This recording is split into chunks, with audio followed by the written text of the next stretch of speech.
And what is my project today? I've got this out. What is going on? Oh, that's right. If you were with me from day one, you would know that we're in the condo. We're just off of the kitchen, and there used to be a ceiling fan up there. And I'm not going to put the same exact existing ceiling fan back up there because that one did not have a light on it.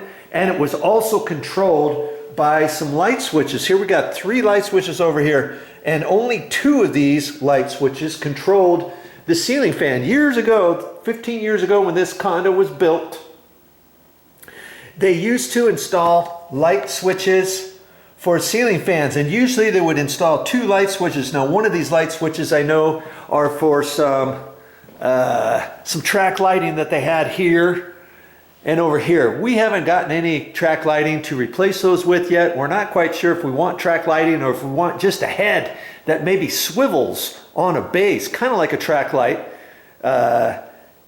piece that fits onto a track light, but just that and not the actual strip. You know what I mean?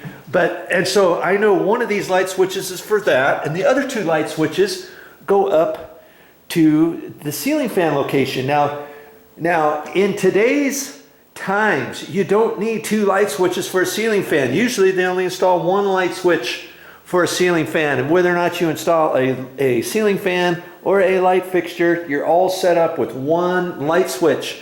And years ago, what they used to do is have one switch. These 2 are probably for the ceiling fan, is my guess.